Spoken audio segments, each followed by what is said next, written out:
Halo semuanya, selamat datang di podcast Suara Bicara, tempat di mana kita mengobrol santai tapi penuh makna. Saya Nurul Heranikanya Muhammad yang akan menemani kalian membahas hal-hal menarik seputar komunikasi, cara berbicara, dan bagaimana kata-kata bisa mempunyai kekuatan besar dalam kehidupan kita. Hari ini topiknya agak beda tapi super penting, yaitu retorika. Mungkin banyak yang mikir, retorika itu apa sih? Kayak pidato politik gitu ya. Padahal tidak, retorika itu sebenarnya seni berbicara yang bisa kita pakai di mana aja, di kelas, di medsos, bahkan dalam percakapan sehari-hari. Dan pastinya aku tidak sendiri dong hari ini. Aku sudah kedatangan tamu spesial, seseorang yang jago sekali bicara dengan gaya yang meyakinkan dan penuh makna. Halo, selamat siang di Suara Bicara Salsa. Halo Kania dan halo buat para semua pendengar. Perkenalkan, nama aku Salsa Agustina, biasa dipanggil Salsa. Makasih udah diundang. Aku senang banget bisa ngobrol tentang topik yang menurut aku paling penting, yaitu retorika. Kita juga senang banget kamu di sini Salsa, soalnya topik retorika ini tuh sering salah pahami.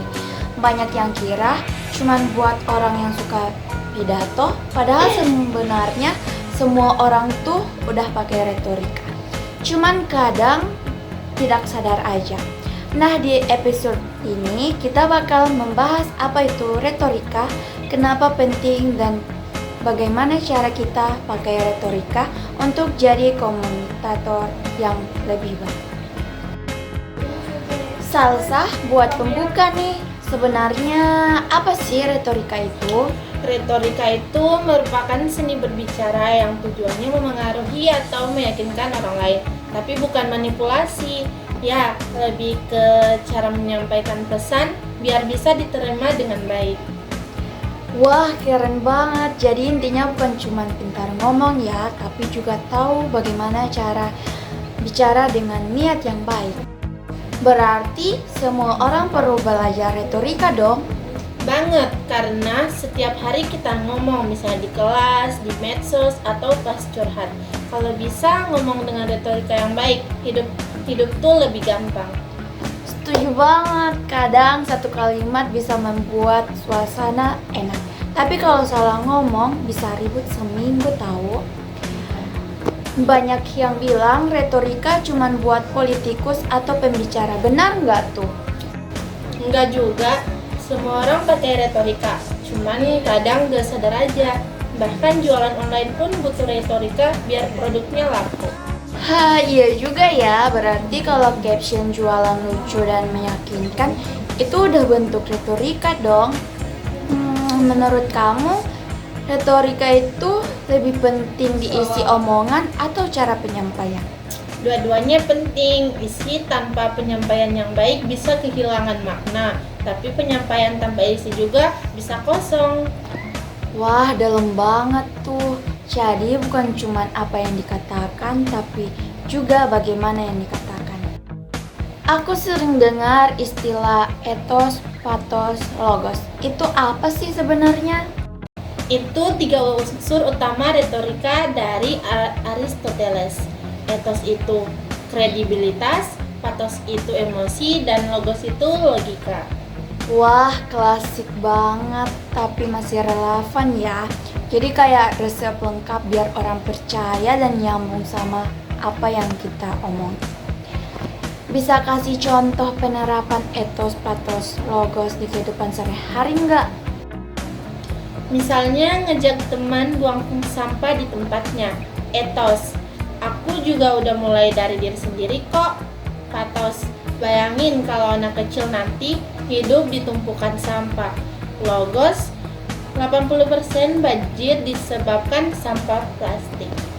Wah, lengkap banget tuh. Aku jadi mikir, ternyata ngomong hal sederhana pun bisa kuat banget kalau disusun pakai retorika. Jadi, retorika bisa dipakai buat hal positif ya. Ya dong, retorika yang baik justru dipakai buat menginspirasi, bukan menipu. Nice. Berarti retorika tuh kayak pisau, tergantung siapa yang pakai dan buat apa. Tapi kalau retorika disalahgunakan buat manipulasi, gimana dong? Itu yang bahaya, makanya harus ada etika dalam retorika. Bicara harus berlandaskan kebenaran, bukan kepentingan pribadi. Setuju banget. Jadi retorika bukan cuma tentang bisa ngomong, tapi juga ngomong dengan hati dan tanggung jawab. Kalau di media sosial, gimana ya cara pakai retorika yang baik? Kalau di media sosial itu dengan tulis dengan sadar, pikir dulu sebelum posting, hindari kalimat yang bisa nyakitin, dan pakai bahasa yang sopan tapi tetap jujur. Bener banget nih, kadang niatnya bercanda, tapi salah dikit bisa viral loh gara-gara salah nada. Ada tips biar ngomong meyakinkan tanpa kelihatan sok pintar nggak ya? Pasti ada dong, ngomonglah dari hati, bukan buat gaya. Dan pahami dulu apa yang kamu bicara, orang bakal ngerasa tulusnya kok. Iya sih, kadang yang sederhana justru lebih kena daripada yang terlalu teknis. Kalau masih grogi ngomong di depan umum, gimana nih Salsa? Wajar banget kalau soal itu, kuncinya latihan dengan baik. Orang bakal lebih respect sama kejujuran daripada kesempurnaan. Wah, aku relate banget nih. Kadang justru pas gugup malah lebih jujur dan tulus ya. Kamu sendiri pernah salah ngomong nggak karena kurang mikirin retorika? Pernah. Waktu debat aku kebawa emosi, malah bikin audiens ilfeel. Dari situ aku belajar kalau nada bicara tuh paling penting banget. Iya ya, jadi ingat aku juga sering loh kebablasan ngomong padahal niatnya baik tapi nadanya yang salah. Apa sih bedanya retorika sama persuasi biasa nih, Sal? Kalau persuasi itu tujuannya meyakinkan, retorika itu cara dan seninya. Retorika tuh strategi supaya persuasi berhasil. Oh, jadi di balik layarnya persuasi kayak seni membungkus pesan bisa nyampe ya. Terus gimana caranya tahu kalau retorika kita itu bisa berhasil? Kita bisa lihat dari respon orang lain. Kalau mereka gak cuma dengar tapi juga mikir atau bahkan berubah sikap, itu tandanya retorika kamu berhasil. Wow, keren ya. Jadi ukurannya bukan dari tepuk tangan saja, tapi dari perubahan loh teman-teman. Oke, pertanyaan terakhir nih. Pesan kamu buat pendengar yang pengen ngomong lebih baik apa nih, Sal?